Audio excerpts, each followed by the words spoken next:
Bienvenue sur ce plateau de KTO pour notre rendez-vous hebdomadaire face aux chrétiens, réalisé, comme vous le savez, en partenariat avec La Croix, avec Radio Notre-Dame et le réseau des radios RCF.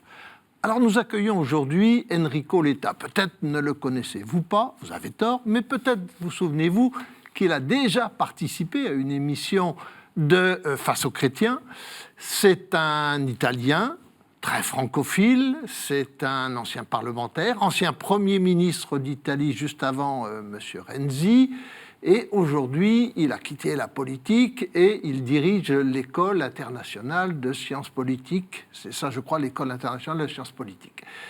C'est un homme qui fait honneur à la politique. Il est de la trempe des Jacques Delors, des Helmut Kohl, parce qu'il fait toujours passer l'intérêt des citoyens européens avant celui des partis, avant celui des pays. Alors, bienvenue sur cette antenne, monsieur Enrico Letta. J'ajoute que vous avez vous avez écrit un livre avec notre ancien et excellent confrère Sébastien Maillard, « Faire l'Europe dans un monde de brutes ». Eh bien, en plus, je précise, et ça va être un peu une révision pour vous, vous allez être l'invité d'honneur des semaines sociales les 18 et 19 novembre sur le thème « Quelle Europe voulons-nous » C'est exactement le thème de notre émission. « Quelle Europe voulons-nous » Et je vais commencer, parce que vous allez être interrogé par 3 journalistes, un de La Croix, Jean-Baptiste Bonjour. François, Bonjour. De Radio Notre-Dame, Louis Dauphren, Bonjour. et de RCF, Romain Mazou. Bonjour. Mais je voudrais commencer par une question d'actualité, bien évidemment. Comment est-ce que vous interprétez j'allais presque dire, cette suite du Brexit qui se passe en Catalogne, en Espagne? Pourquoi cette volonté de repli aussi forte est-elle manifestée par les Catalans? Comment vous l'interprétez? Je pense que vous avez fait un bon lien avec le Brexit, parce qu'à la fin de tout ça, je crois qu'il y a quelque chose de pareil dans tout ce qui s'est passé au Royaume-Uni et ce qui est en train de se passer en Espagne et en Catalogne. À la fin, les Catalans, ils ont toujours eu une veine d'indépendantisme, une envie d'être indépendants, donc c'est rien de nouveau. Mais le fait que tout ça est devenu si fort, si brûlant, si urgent, un peu comme ça s'est passé au Royaume-Uni, un peu comme ça se passe en Écosse, etc., ça me donne l'idée qu'à la fin de tout ça, c'est une question d'identité qui est liée au dépaysement, qui est la conséquence d'une accélération de la mondialisation qu'on est en train de vivre dans les dernières 3, 4, 5 années. Je crois qu'on est en train de vivre rien de pareil. On parle toujours de mondialisation. On dit que la mondialisation, cette mondialisation-là a commencé à débuter avec la chute du mur de Berlin, les années 90, 2000 et tout ça. Mais rien de pareil avec ce qui est en train de se passer depuis 4-5 ans. Et je pense que le vrai changement est technologique. Avec les smartphones dans nos poches, avec la vie hyper connectée, avec le live tout le temps, on vit depuis un peu de temps cette accélération, mobilité continue, l'émigration et tout le reste. À la fin, tout ça crée du dépaysement dans nos sociétés européennes. Mais pourquoi ça explose en Catalogne? Parce que là, c'est le lieu où cette identité est plus forte et c'est le lieu où ils étaient prêts à faire un pas. Et alors, je crois que ce besoin d'identité, plus qu'un besoin d'identité, c'est la peur de perdre l'identité face à cette mondialisation accélérée. Ça, c'est, je crois, à la fin, c'est un sentiment que je vois présent aussi dans nos sociétés occidentales, dans les dernières élections. C'est pas une chose seulement européenne. À la fin, le vote qui a mené à Trump, dans beaucoup d'États de l'Amérique profonde, là aussi, il y a la peur de perdre son identité dans ce changement, dans un monde dans lequel, vous savez, les chiffres des migrations, de la mobilité, c'est impressionnant. On était à 77 millions de gens mobiles, qui migraient en 75. Oui. C'est devenu 150 millions en 2000 et aujourd'hui c'est devenu 250 millions. C'est-à-dire c'est une percée continue Et c'est pour ça que je pense que le sujet migration, identité deviennent de plus en plus les grands sujets politiques. Allez, une question de Romain Masneau de RCF. Ces tendances séparatistes, on les observe donc en Catalogne, en Écosse, vous l'avez dit, aussi en Flandre, en Lombardie, en Corse, dans une autre mesure. Alors, ce sont peut-être des situations différentes à chaque fois, mais est-ce que c'est une menace pour l'Union européenne ? On sent que l'Union européenne est un peu désarmée, ne sait pas trop comment réagir. Est-ce que c'est une menace pour l'Union européenne ? Vous avez raison, et je pense que ce soit une vraie menace. C'est une menace, non pas une menace à la destruction de l'Europe, mais je le vois comme une menace. Le livre, je l'ai écrit exactement avec l'idée qu'on est maintenant dans un momentum absolument unique. Après les élections françaises, les élections allemandes, la France et l'Allemagne sont peut-être prêtes à prendre un leadership de changement des choses en Europe et donc de réponse aux grands défis qu'on a vécus avec Brexit, avec tout le reste. Le grand risque est que la crise catalane espagnole remette l'Europe dans un trou de crise, de difficulté, et donc qu'on ne fasse pas saisir ce moment dans lequel il pourrait se passer des choses. Ça, c'est ma préoccupation la plus importante, c'est-à-dire que on était sorti du moment le plus compliqué, on s'était dit, bon, maintenant, peut-être, il peut se passer des choses, on peut avoir des propositions, des réformes, des changements, parce que l'Europe, comme elle est aujourd'hui, ça ne suffit pas, il faut des changements. Le risque que la question catalane remette les choses à nouveau dans un trou, c'est pour ça que je crains le pire. Une question maintenant de Jean-Baptiste François, de La Croix. Jean-Baptiste. Oui, dans votre livre, vous dites même que les différents exits, et notamment le Brexit, peut même être une opportunité et qu'il y a, notamment sur les questions de défense, quelque chose à faire et qu'on peut faire en quelque sorte contre malheur, bonne fortune. Oui, dans le livre, je parle latin parce que c'est naturel pour moi de le faire. Donc rassurez-nous, il n'est pas en latin entièrement. Non, c'est pas en latin. Mais il y a ce ex malo bonum. Voilà. Donc, ex malo bonum, je crois vraiment que le Brexit, j'étais parmi ceux qui étaient contraires au Brexit, qui espéraient que le Brexit ne se passe pas. Aujourd'hui, bon, on a eu le Brexit. Il faut absolument tirer ex malo bonum. Qu'est-ce que je veux dire ? Je veux dire qu'il y a beaucoup de sujets sur lesquels on peut dire, avec le Brexit, on peut faire des choses qu'on ne pouvait pas faire auparavant. Regardez la question de la fiscalité. L'Europe n'a jamais pu faire une harmonisation fiscale.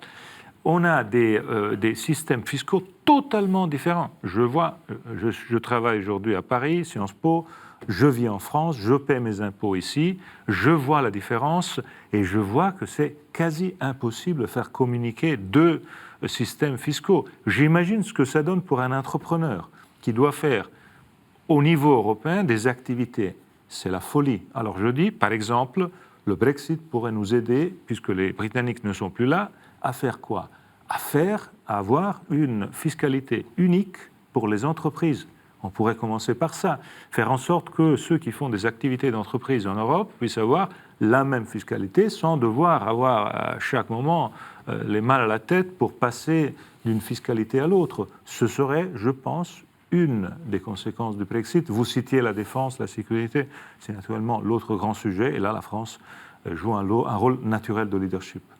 Une question de Louis Dauphren de Radio Notre-Dame. Moi, il y a deux choses. La première, c'est, vous parlez de mondialisation, que celle-ci prend le pas, finalement, et devient dominante, mais est-ce que ça ne veut pas dire que le projet européen est déjà dépassé ? Parce que les jeunes, aujourd'hui, ne regardent pas du tout en Europe, ils regardent partout dans le monde. L'Europe est une vieille idée pour eux. C'est une idée issue de la Seconde Guerre mondiale, qui a répondu peut-être à un moment de l'histoire à certains besoins, mais aujourd'hui, ils vont de Nouvelle-Zélande au Canada, au Japon, etc. Donc déjà, l'idée du continent européen paraît un peu étriquée. Et dans la même idée, sur la Grande-Bretagne, vous savez que la Grande-Bretagne, Churchill disait que la Grande-Bretagne regardait toujours vers le grand large. Et il y a cette idée peut-être de se sortir de quelque chose qui, finalement, vous enferme plutôt que ne contribue à votre rayonnement. Qu'est-ce que vous en pensez ? Sur le deuxième, on va voir. Moi, je parie que pour le Royaume-Uni, ça va être un grand problème. On le voit aujourd'hui, ils ne savent réellement quoi faire en termes de choix sur comment gérer les négociations et le poste.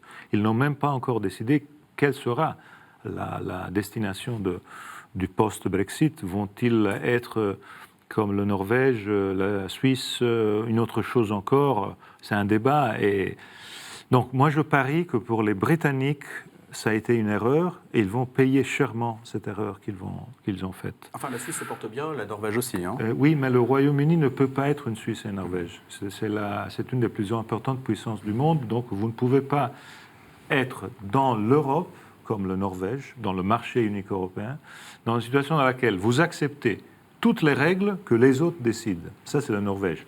Alors, la Norvège, c'est acceptable parce que c'est un pays petit. Mais que le Royaume-Uni ait fait tout ce détour pour sortir, accepter les mêmes règles sans avoir même pas la possibilité de décider sur les règles, je trouve que ça a un côté même ridicule, si c'était ça le point final. Si c'est autre chose, je ne sais pas. J'ai vu que sur le Brexit, il disait on va faire les grands accords avec le reste du monde. Les Américains, les Australiens, les Japonais, tous leur ont dit bon, écoutez, vous vous mettez à la queue parce qu'on veut discuter avec les Européens, parce que notre priorité, c'est le grand marché européen. Donc je pense que pour le Brexit, ça c'est mon pari, hein, j'espère que ce ne soit pas comme ça pour eux, franchement, mais je pense que ça a été très négatif. Sur la première question sur laquelle je rebondis, parce que c'est le point essentiel, le point que vous citez. Est-ce que pour la redire, est-ce qu'il y a un sentiment européen chez les jeunes? Et surtout, est-ce qu'avec cette mondialisation accélérée, est-ce que le rôle de l'Europe est encore un rôle dominant comme c'était quand on a commencé? Alors je pense que la question est très bien posée parce que ce n'est pas les mêmes raisons aujourd'hui pour lesquelles on doit faire l'Europe. Ce n'est pas les mêmes raisons d'il y a 70 ans. Et les raisons aujourd'hui, c'est des raisons que je cherche de synthétiser comme ça. Si on ne fait pas l'Europe aujourd'hui, nos pays, dans le monde de demain, seront tous des petits pays. C'est-à-dire que le monde de demain est un monde de puissance énorme qui n'existait pas il y a 50 ans, 60 ans, parce que l'Inde, la Chine, Corée, tout ça, ça n'existait absolument pas. Le Brésil. Aujourd'hui, ce sont des géants qui sont plus forts que chacun de nos pays européens. Donc, la lutte d'influence dans le monde de demain va être une lutte sur laquelle la dimension de l'Europe unie va nous permettre de faire quoi? D'être plus puissants économiquement. Moi, je pense plutôt, et c'est pour ça que j'ai écrit ce livre, à une puissance de valeur. C'est-à-dire, les valeurs européennes restent des valeurs que seulement chez nous sont définies et appliquées. Je vous fais une petite liste. C'est ce que le pape François nous dit toujours. Le premier pape non européen de l'histoire dit « Vous, les Européens, vous avez une responsabilité majeure. C'est le seul continent où vous avez tous ensemble le non à la peine de mort, la parité homme-femme, la laïcité de l'État, les droits sur le climat, vous avez les droits des travailleurs, vous avez toute une série de choses que, si vous les prenez un par un, vous avez probablement une moitié ou un tiers du monde qui n'applique pas ces valeurs. Chez nous, ils sont tous appliqués. Ce sont des valeurs qui donnent la possibilité de vivre dans un monde dans lequel liberté de la presse, liberté de l'enseignement, je pourrais faire toute une série de choses. En vrac, on vit dans un monde, l'Europe, c'est le lieu où les enfants du monde, tous les parents, ils voudraient qu'ils grandissent chez nous. Parce que le reste du monde, on a rigolé, mais je ne rigolais pas, franchement. Quand on a lu dans les journaux la semaine passée que dans un grand pays, les femmes ont eu le permis de conduire. Je pense qu'on voit ce qui se passe en Turquie. La liberté d'enseignement qui n'existe plus, la liberté de presse qui n'existe plus. Je pourrais continuer là-dessus. La question des valeurs est essentielle et les jeunes, je pense là-dessus que sur ce sujet-là, donc un sujet de liberté, de droit, de valeurs, le climat, ce sont tous des sujets sur lesquels les jeunes sont assez sensibles, j'espère. Une question maintenant de Romain Masneau de RCF. Oui, je voulais rebondir sur ce que vous disiez, parce que dans plusieurs pays de l'Est de l'Europe, la Pologne, la Hongrie, on a l'impression que ces pays ont rejoint le train européen plus pour des raisons économiques que pour tout ce qui est liberté de la presse, droits de l'homme, indépendance de la justice. Est-ce que ce n'est pas le signe justement d'une crise grave de ces valeurs, de l'Europe des valeurs, et comment on peut y remédier Bon, je pense que ces valeurs sont fondamentales et elles doivent rester les valeurs essentielles de notre vivre ensemble et de l'Europe. Le point, c'est qu'on avait cru que des pays qui n'avaient pas eu le parcours qu'on a eu, nous, dans les années 50, 60, 70, 80, puissent en quelques années rejoindre la même façon d'appliquer ces valeurs. On a vu qu'il faut du temps. Est-ce qu'on a fait une faute à faire l'élargissement à cause de ça ? Ma réponse est non. On a très bien fait à faire l'élargissement. C'était pas trop rapide non plus ? Bon, à la fin, ça a été même trop long, 15 ans. 15 ans, parce qu'ils ont commencé en 89, 15 ans, c'est compliqué. Donc, à la fin, on a bien fait à faire l'élargissement et il faut faire en sorte que ces valeurs soient appliquées à ces pays d'une façon beaucoup plus forte, avec un peu de patience, mais déterminée. Une question de Jean-Baptiste François Delacroix. Je voudrais prolonger un peu la question de mon confrère sur le côté Europe gangrénée par ses valeurs de l'intérieur. Est-ce qu'on n'a pas crié victoire un peu trop vite là dans cette fenêtre d'opportunité pour reconstruire l'Europe ? Je m'explique. Il y a eu toute une série d'élections où l'extrême droite n'est pas passée, mais à chaque fois l'extrême droite a avancé. Elle a avancé en France, elle a avancé en Allemagne, et là, le 15 octobre, on a des élections autrichiennes avec une extrême droite qui est vraiment aux portes du pouvoir. Est-ce que, dans cette expression de l'opportunité européenne, il ne faut pas réestimer un petit peu ce danger de l'extrême droite en Europe ? Vous avez totalement raison.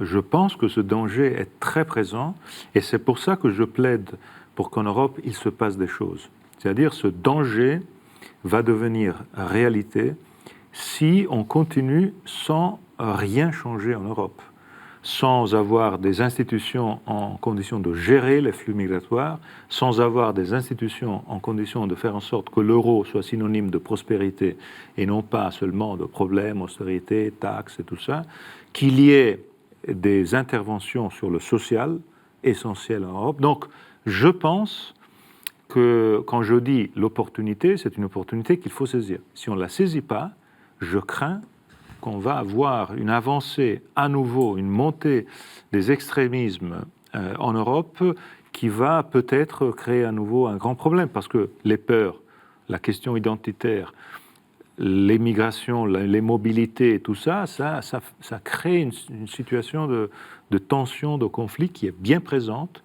Et il faut faire en sorte qu'on donne des réponses. Donc je ne suis pas en faveur du statu quo. Absolument pas. Une question de Louis Dauphren. Oui, rapidement, puisque vous parlez des valeurs, on observe qu'avec le CETA, il y a un risque d'abaissement des normes européennes. Semble-t-il. Je ne sais pas, peut-être que vous allez contester la chose. Moi, je reste assez dubitatif parce que les valeurs.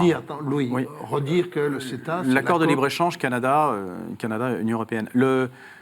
Les valeurs, beaucoup de pays partagent des valeurs. Le Japon a de très hautes valeurs, par exemple. Bon, il n'est pas dans l'Union européenne. Et quantité d'autres pays partagent des valeurs similaires et ne sont pas dans l'Union européenne. Donc ce n'est pas un monopole de l'Union européenne. On aimerait savoir en quoi ces valeurs, en tout cas les valeurs qui peuvent être présentes dans des négociations commerciales, font qu'il y a un mieux-être en Europe qui risque de perdurer, qui peut perdurer, et qui apparemment, selon certains, est mis en danger par exemple, l'accord CETA. Bon, j'ai suivi les négociations du CETA et je suis favorable au CETA pour une raison très simple, parce que c'est un accord dans lequel vous réglez un tas de questions qui auparavant n'étaient pas réglées. Et donc auparavant, vous aviez toute une situation de contrefaction dans laquelle on pouvait trouver dans les marchés canadiens un tas de produits avec des appellations fausses, françaises, italiennes, de tous les genres, qu'aujourd'hui, avec l'accord, ne seront plus possibles, parce que cet accord crée une situation, des règles, une application de règles. Auparavant, c'était la jungle, c'était le Far West. Donc, à la fin, je pense que c'est un pas en avant. Là, le point essentiel, par exemple, sur la question du CETA, est un point sur lequel, aussi avec les États-Unis, on a un contentieux terrible. La culture européenne est une culture pour laquelle, dans les appellations d'origine contrôlées, c'est partie de nos productions. Vous faites une chose, un fromage, un vin, quelque chose, bon, vous l'appelez avec le nom de ce lieu, et c'est partie prenante de la valeur. Ce n'est pas comme ça dans le reste du monde. Donc là, il faut continuer à bosser sur ces sujets. Je pense que ce sont des sujets importants pour nos productions et pour la qualité de nos productions. Mais nos productions vont être mises en concurrence avec celles d'outre-Atlantique. Mais si vous ne faites pas ça, vous allez avoir nos productions avec des fausses imitations de nos productions dans leur pays qui vont être le tombeau de nos productions et de la force de nos productions dans ces pays. Donc je pense qu'à la fin, avec des règles, on peut être plus fort en termes de compétition. Merci Enrico Letta de ces explications sur un accord de traité commercial assez complexe. Merci de nous l'avoir un peu éclairé. Nous marquons une première pause dans ce Face aux chrétiens avec vous, Enrico Letta, ancien Premier ministre italien, et nous nous retrouvons dans un très court instant. À tout de suite.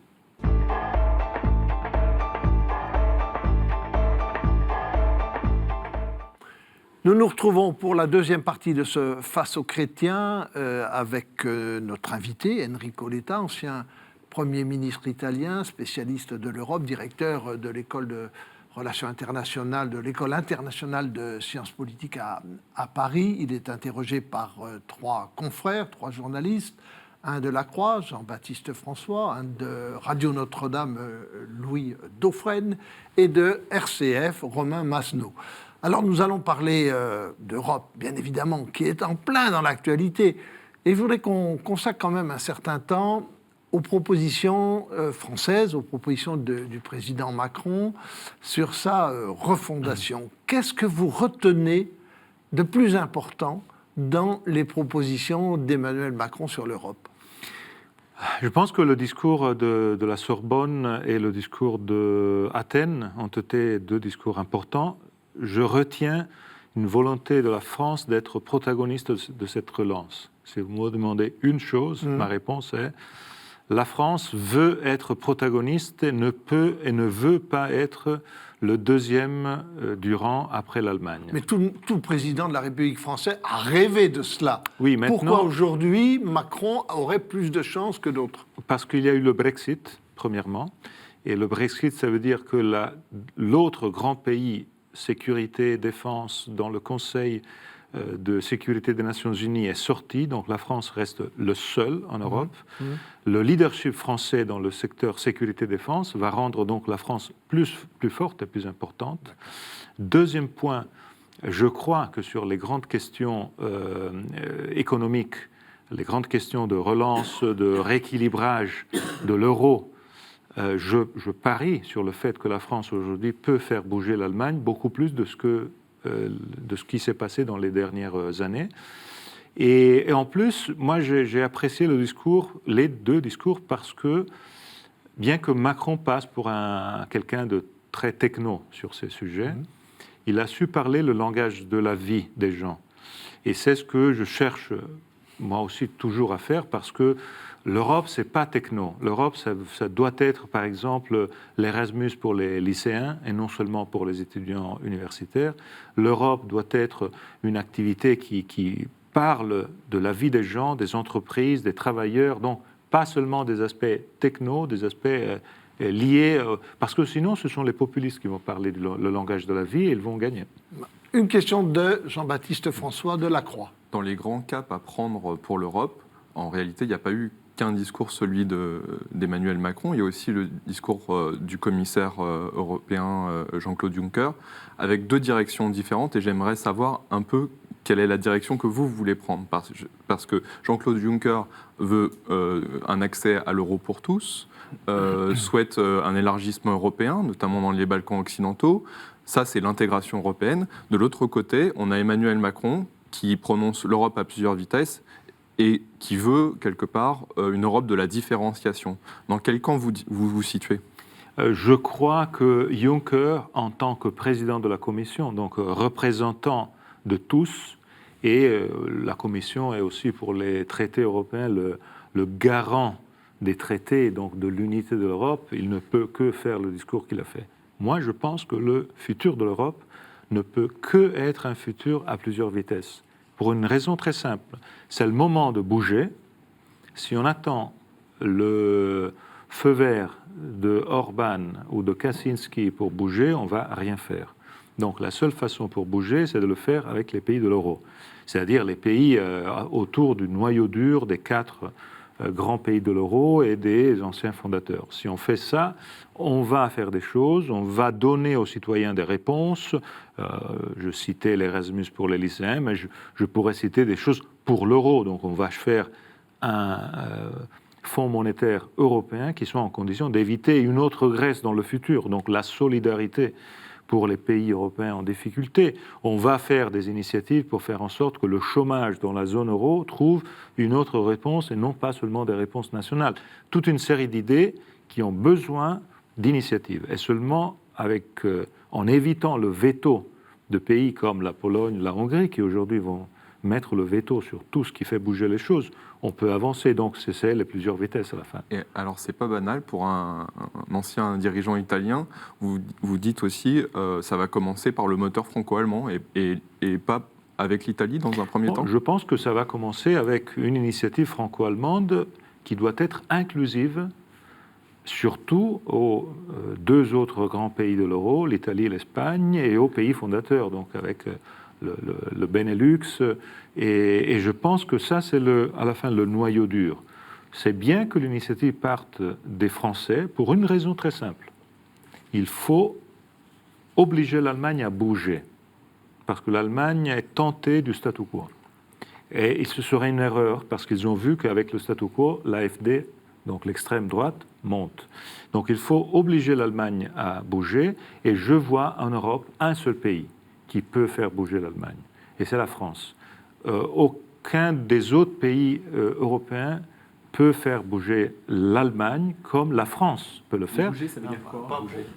Bouger, ça veut dire par exemple qu'on a fait le fonds de sauvetage des États et on s'est arrêté là.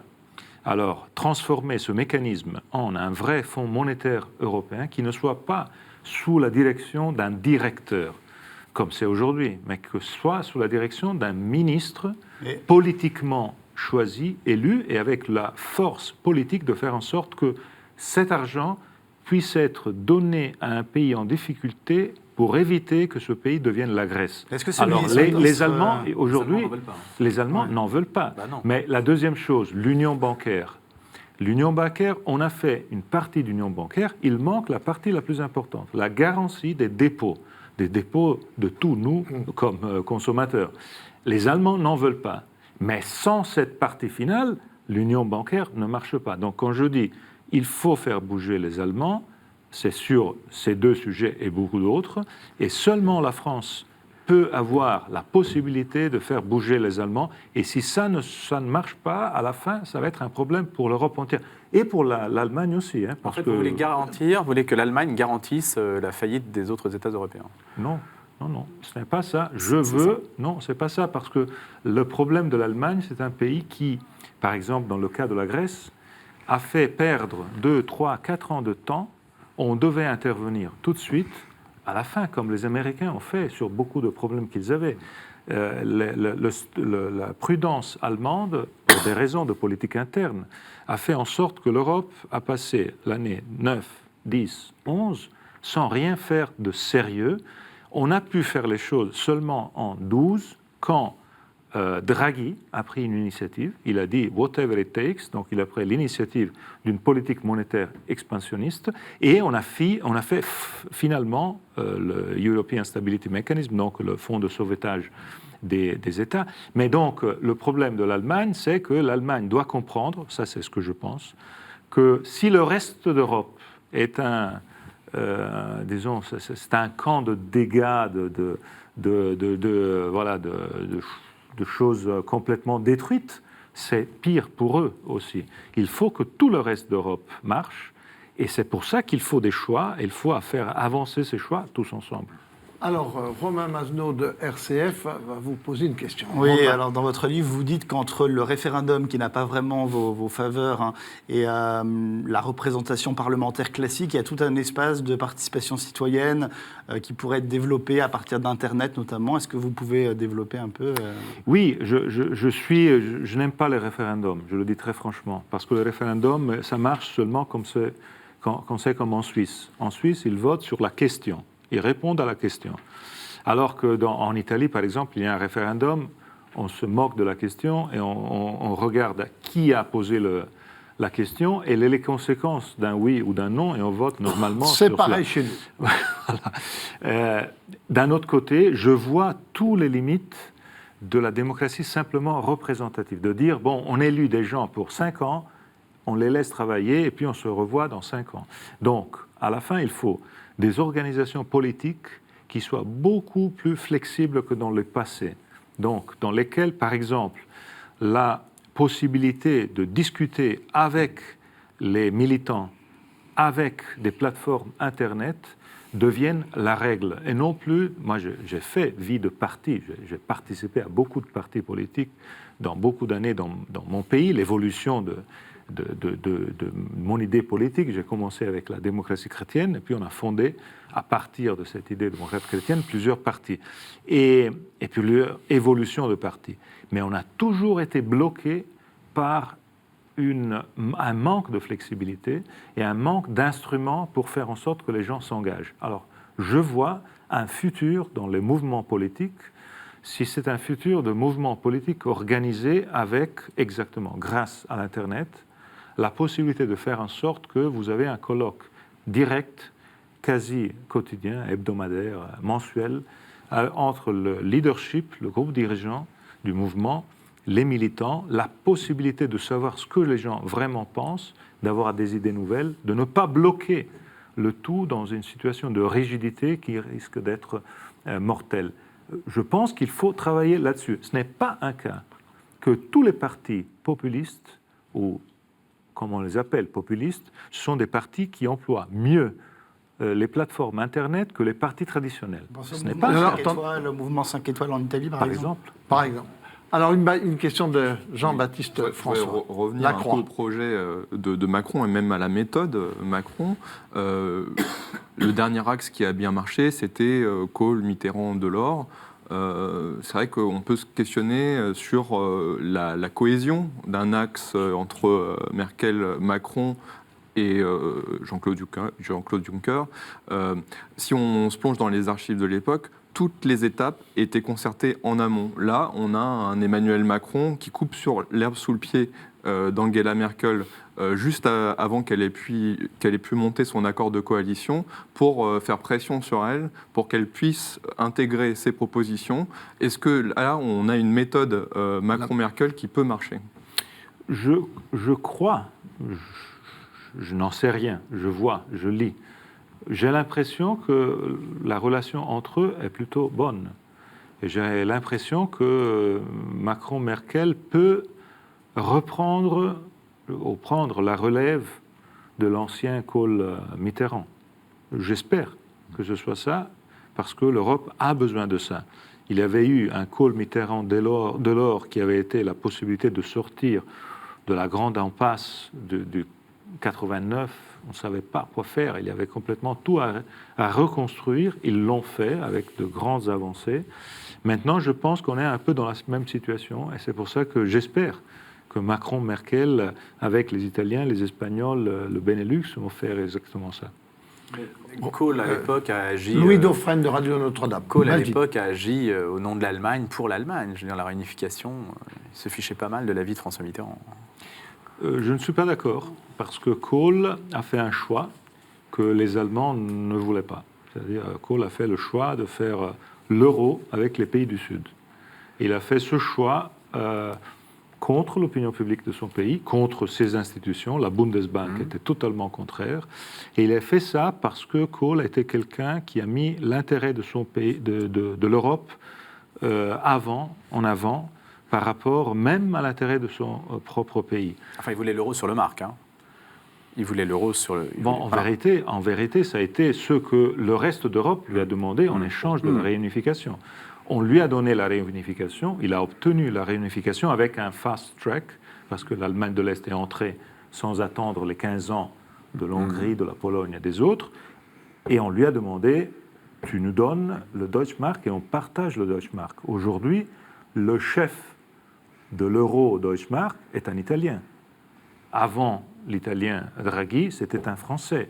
Et les Allemands ne sont pas très contents de ça, parce que ce sont des politiques d'expansionnisme monétaire qu'ils n'aiment pas beaucoup. Donc à la fin, ça a été un bon deal, un bon échange. Ça démontre que cette génération-là, les Kohl, Mitterrand, Delors, avaient vraiment l'intérêt général dans leur tête.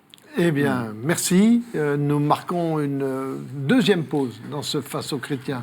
Nous nous retrouvons dans un court instant avec vous, Monsieur Letta, pour prolonger un petit peu ces réflexions sur les propositions de refondation du président Macron. À tout de suite.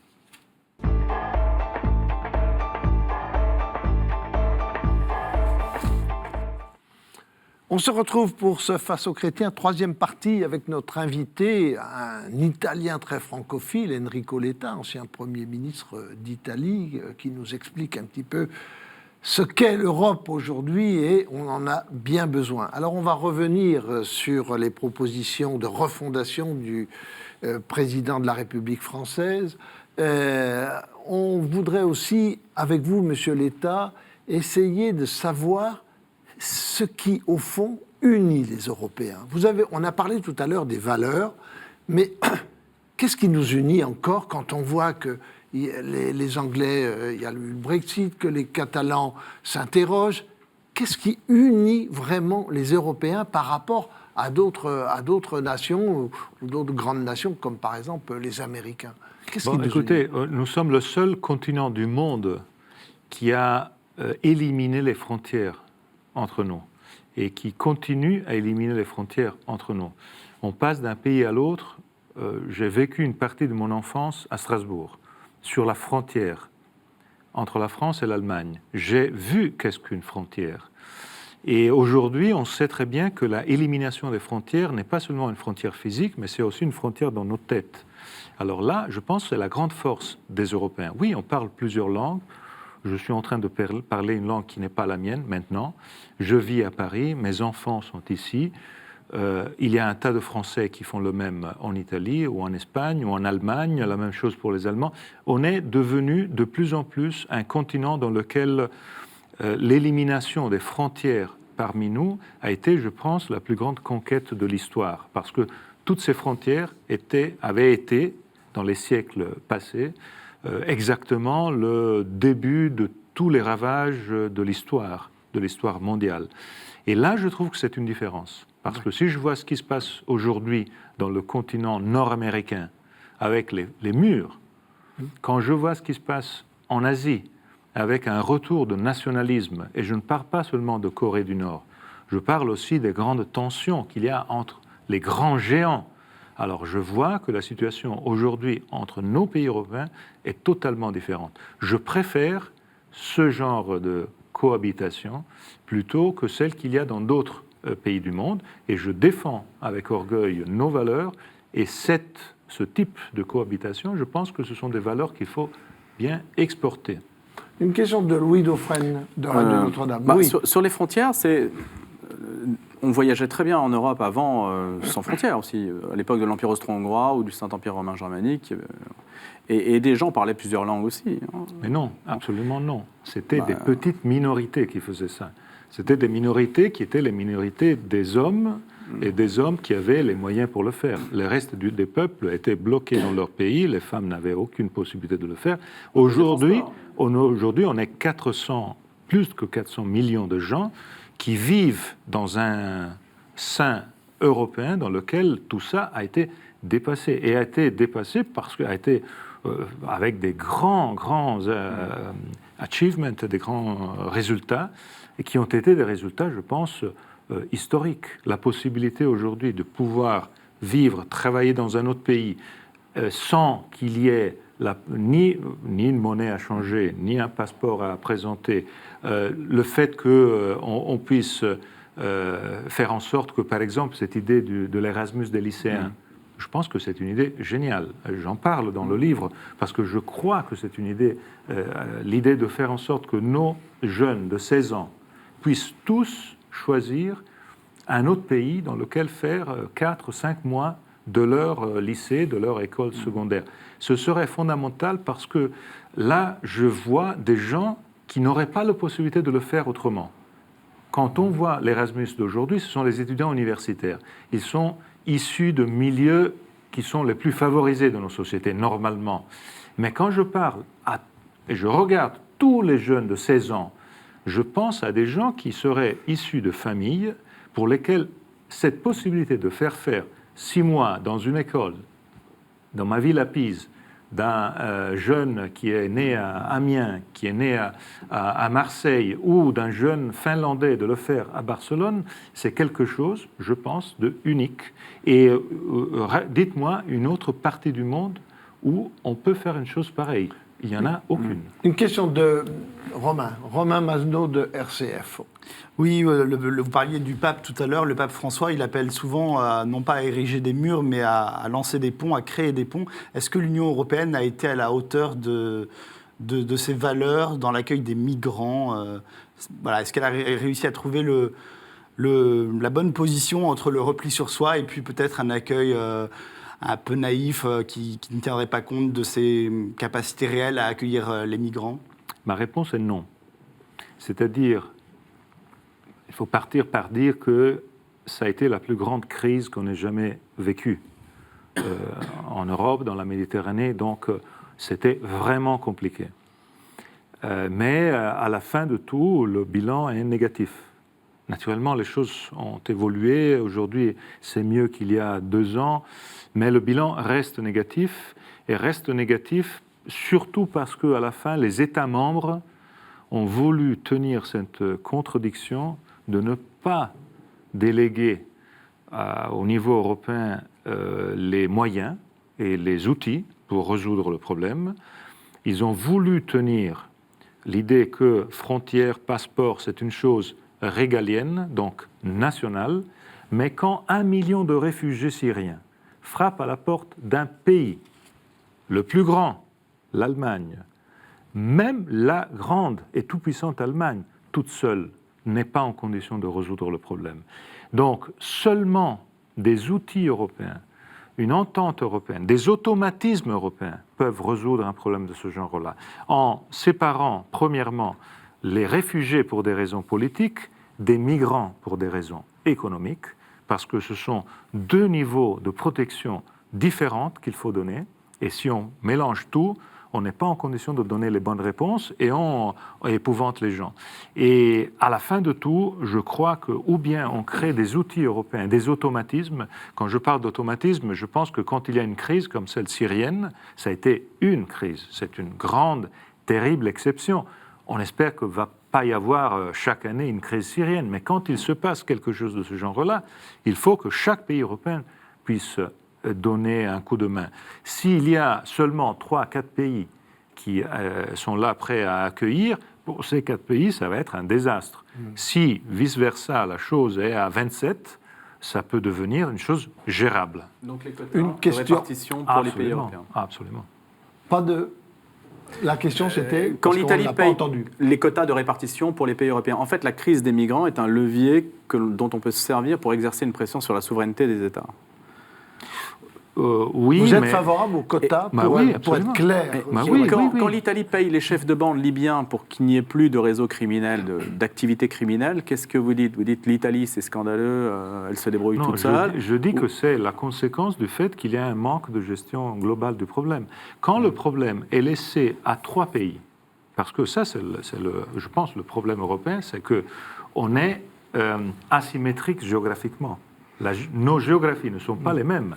Vous ne pouvez pas me dire que gérer la frontière de la Belgique est la même chose que gérer la frontière de la Grèce ou de l'Italie. C'est totalement différent. Donc, alors, on ne peut pas faire en sorte qu'il y ait 3 pays en Europe, Italie, Grèce, pays d'arrivée, et Allemagne, pays de destination finale, qui font tout le boulot. Et les autres ne font rien. Alors, la conséquence, quand on ne voit pas de solidarité européenne, c'est que chacun pays trouve les solutions comme il peut. On peut être d'accord, ne pas d'accord, mais c'est la conséquence d'un manque de solution globale. Vous disiez les quotas. Oui, la question de Louis Dauphren de Radio Notre-Dame, c'était aussi sur les quotas. Comment des quotas, ça peut fonctionner? Mais ça peut fonctionner. C'est quoi des quotas? Est-ce que c'est de dire, allez, on prend 3 000 Syriens en France, 10 000 en Allemagne. Ce serait quoi les quotas? Les quotas, Expliquez-nous. je pense que les quotas doivent être des pourcentages. Vous avez une crise, donc je ne pense pas, je ne suis pas en train de parler des quotas pour les questions de migrants économiques. D'accord. Là, il faut probablement toute une autre gestion. Mais pour des crises qui arrivent, Oui. il faut, je pense, un mécanisme automatique de répartition, de façon que quand il y a un pays, une situation de crise, ça peut se passer en France. Hein. Il peut y avoir dans l'histoire, je n'espère pas, qu'il y ait un pays qui éclate avec des liens avec la France et tous, ils veulent venir ici. Alors, L'Algérie, par exemple. je ne fais pas de citation, mais il peut se passer.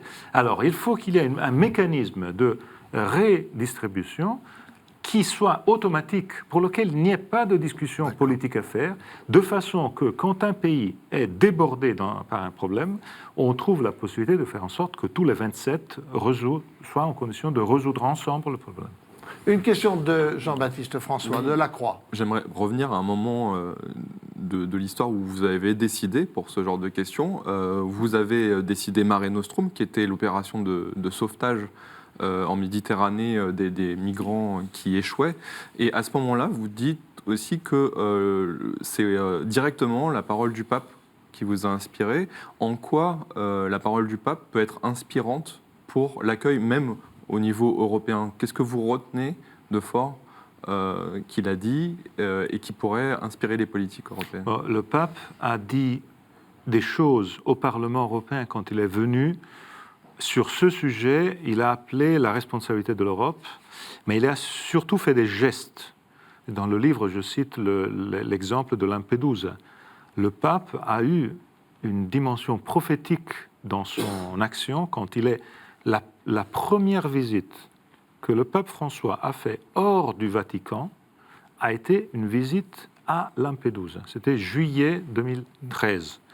C'est incroyable le niveau de prophétie qu'il y avait dans cette visite. Et le monde entier est resté, parce que ce n'était pas le moment où la crise était, on n'en parlait même pas. Il est allé là, il a jeté des fleurs dans la mer, il a dit des choses très fortes. Alors là, pour moi, ça a été très important pour pouvoir faire ce qu'on a fait en Italie, c'est-à-dire on avait monté cette opération Mare Nostrum qui était non seulement le sauvetage en mer, mais c'était aussi le contrôle de la mer pour attaquer les trafiquants. Et je pense qu'il faut laisser ça aux marines militaires, et donc aux instruments du système public, ce qui n'a pas été fait après. Une dernière question de Romain Masneau de RCF. Il y a des élections générales qui ont lieu l'année prochaine en Italie. Le mouvement 5 étoiles et son candidat Luigi Di Maio sont au coude à coude avec le Parti démocrate. Est-ce qu'une victoire du mouvement 5 étoiles vous semble possible et quelles conséquences ça pourrait avoir sur l'Europe? Vous savez, l'Italie est le pays des coalitions. On a vécu une période dans laquelle on avait des lois électorales majoritaires. Donc c'était Berlusconi, Prodi, c'est fini. Maintenant, hélas, je ne suis pas favorable à ça, on a une loi électorale plutôt proportionnelle. Donc, pour faire un gouvernement, il faut des coalitions. Donc, il n'est pas suffisant de prendre un bon score. Vous devez prendre un bon score, mais vous devez être capable de créer une coalition autour de vous. Et c'est pour ça que les prochaines élections seront décidées et gagnées par celui qui va faire un bon score, mais aussi par ceux qui seront capables de créer cette coalition qui puisse gouverner le pays. Donc, ça ne va pas être facile. Je ne veux pas dire que ce soit le meilleur des mondes possibles. Mais je vois des signaux intéressants dans mon pays, signaux de sortie de crise, des premiers signaux de sortie de crise qui sont peut-être, qui j'espère, vont inspirer les dirigeants politiques et les électeurs pour éviter que l'Italie tombe dans une impasse l'année prochaine qui serait négative pour l'Italie et pour l'Europe. Eh bien, grand merci, Monsieur Letta, Enrico Letta, pour ce moment de réflexion sur l'Europe. On vous retrouvera donc lors des semaines sociales, 18 et 19 novembre à Paris, avec le même thème. Quelle Europe voulons-nous? Et en attendant, on peut bien évidemment retrouver votre livre et vos réflexions. Faire l'Europe dans un monde de brutes, c'est un pari et l'Européen que vous êtes y apporte son écho. C'est bien. Merci à vous. Merci aux confrères.